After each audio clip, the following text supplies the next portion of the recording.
আসসালামু আলাইকুম ওয়া রাহমাতুল্লাহ। মানুষের দুনিয়ার জীবনের কোনো কাজই সহজ নয়, তবে জীবনকে সহজ করে নিতে হয়।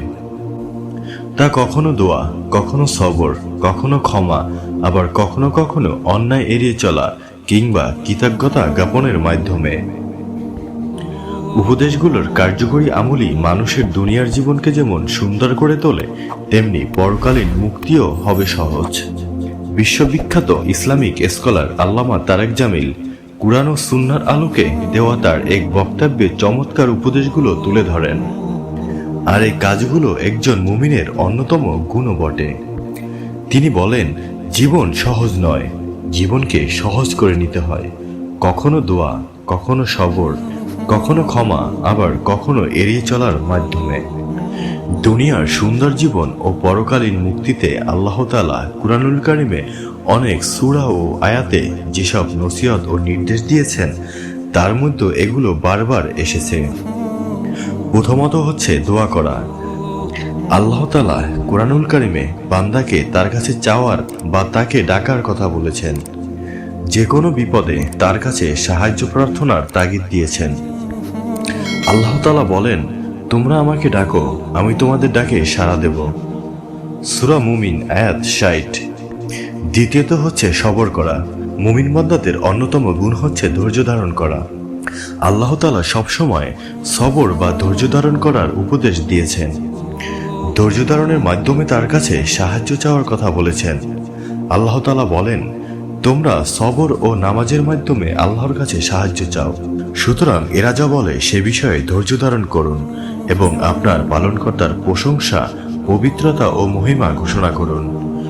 সূর্যোদয়ের আগে, সূর্যাস্তের আগে এবং পবিত্রতা ও মহিমা ঘোষণা করুন রাতের কিছু অংশে ও দিনের কিছু অংশে। সম্ভবত তাতে আপনি সন্তুষ্ট হবেন। তৃতীয়ত হচ্ছে ক্ষমা প্রার্থনা। আল্লাহ তাআলা নিজে ক্ষমাশীল, তিনি ক্ষমা করাকে পছন্দ করেন। ক্ষমা মহান আল্লাহ তাআলার অন্যতম গুণ। সুতরাং বান্দা নিজেকে সহজ করে নিতে যেমন আল্লাহর কাছে ক্ষমা প্রার্থনা করবে, তেমনি কারো সঙ্গে কোনো কিছু ঘটলে অন্যকে ক্ষমা করে দেবে। আর তাতেই পাবে সুন্দর জীবনের হাতছানি। নিশ্চয়ই আল্লাহ তাআলা তার উপর নির্ভরশীলদের ভালোবাসেন। এবং সর্বশেষ হচ্ছে কৃতজ্ঞতা জ্ঞাপন করা। যে কোনো কাজে অন্যের অপরাধ এড়িয়ে চলা। আল্লাহর শুকরিয়া ও প্রশংসায় নিজেকে নিয়োজিত রাখায় রয়েছে প্রশান্তি ও সর্বোত্তম প্রাপ্তি।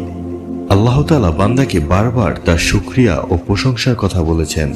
আল্লাহ তাআলা বলেন, যখন তোমাদের পালনকর্তা ঘোষণা করলেন যে যদি কৃতজ্ঞতা স্বীকার করো তবে তোমাদের আরো নেয়ামত দেব, এবং যদি অকৃতজ্ঞ হও তবে নিশ্চয়ই আমার শাস্তি হবে কঠোর। সুতরাং তোমরা আমাকে স্মরণ করো, আমিও তোমাদের স্মরণ রাখব, এবং আমার কৃতজ্ঞতা প্রকাশ করো, অকৃতজ্ঞ হেও না। এভাবে আল্লাহ তাআলা কুরআনুল কারীমের অনেক স্থানে দোয়া, সবর, ক্ষমা ও শুকরিয়ার কথা বলেছেন। হাদিসে পাকে এই গুণগুলোর ব্যাপারে অসংখ্য বর্ণনা রয়েছে। এই গুণগুলোর যথাযথ বাস্তবায়নে রয়েছে দুনিয়ার সুন্দর জীবনের হাতছানি এবং পরকালের মহা সফলতা।